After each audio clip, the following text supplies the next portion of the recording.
supaya mempergunakan momentum ini, mempergunakan musibah ini sebagai jembatan bagi kita untuk merengkuh sayang Allah. Nah, itulah yang membuat saya tadi terenyuh ya, karena semangat bapak-bapak dan ibu-ibu untuk menyumbang luar biasa. Oleh karena itu saya buat rumus pada hari ini. Jika uang terkumpul 20 juta 100.000, maka saya akan menyumbang 4.900.000. Kalau uang terkumpul 26 juta, maka saya menyumbang berapa persennya? 4 juta. Jadi kecepatan 5 ya. Saya ingin mengenapkan. Tadi saya bingung juga, PP Muhammadiyah menyumbang berapa? 5 juta. Dari mana itu duit itu? Besar kemungkinan dari Pak Agus Sani itu gitu. Besar kemungkinan dari Pak Rektor, karena mungkin Pak Rektor ingin menjaga nama baik PP. Masa PP tidak nyumbang? Saya rasa PP sudah nyumbang 5 juta, tapi ini yang nyumbang saya pribadi nih. Sifatnya menggenapkan jumlah. Menggenapkan jumlah 25 juta, menggenapkan jumlah 30 juta, menggenapkan jumlahnya menjadi 95 juta, menggenapkan jumlah jadi 100.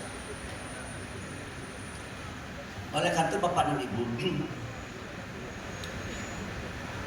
saya tadi lama duduk di ruang sebelah ini di gedung Fakultas Kedokteran. Salah satu dosennya adalah Pak Maulana Stirga.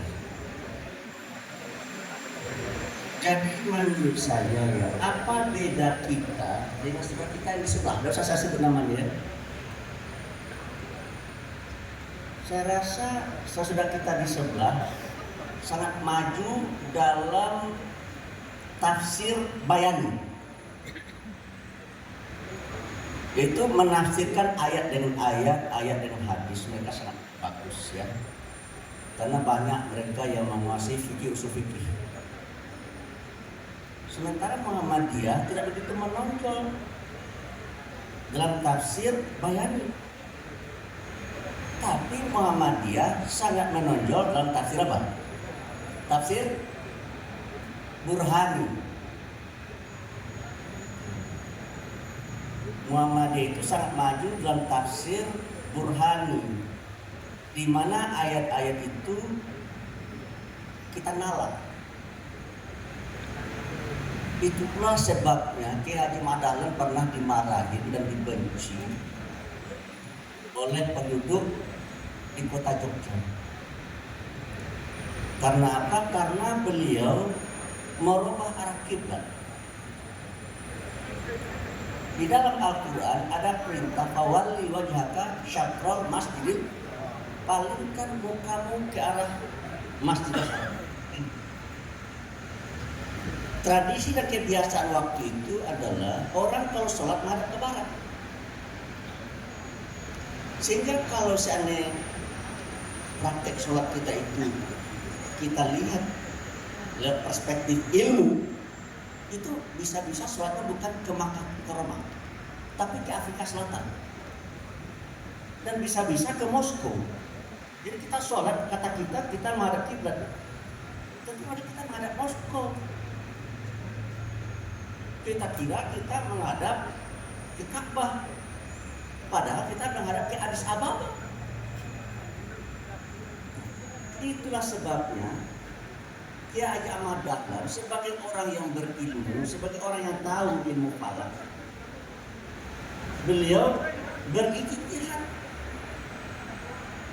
Salah satu hasil ijtihad beliau itu adalah beliau berkesimpulan bahwasanya arah kiblat orang di kota Jogja ini nggak tepat ke arah kiblat. Oleh itu beliau luruskan, sehingga masjid yang beliau tempat itu arah kiblatnya terpaksa dibuat garis gitu untuk menandai arah kiblat yang sebenarnya. Pelajaran apa yang bisa saya ambil dari peristiwa ini? ternyata Ki Haji Ahmad Dahlan beragama pakai ilmu.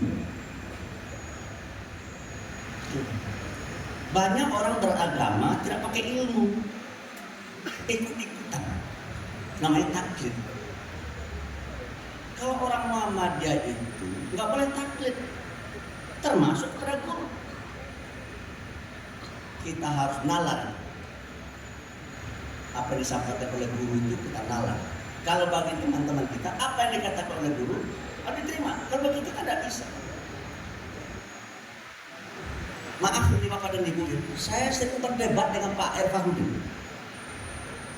Saya sering berdebat dengan Pak Kiai Haji Azhar Bashir. Itu suatu hal yang menurut saya tidak bisa itu terjadi di organisasi sebelah. Tapi itu di Muhammadiyah dianggap sebagai suatu hal yang wajar. Apa sebabnya? Karena dalam logika kita itu ada namanya dialektik. Yang sangat terkenal dengan dialektikanya adalah Tan Malaka yang disebut Tamadun. Dalam kesimpulan Tan Malaka, bila ada tesa harus ada antitesa supaya kita bisa membuat sintesa.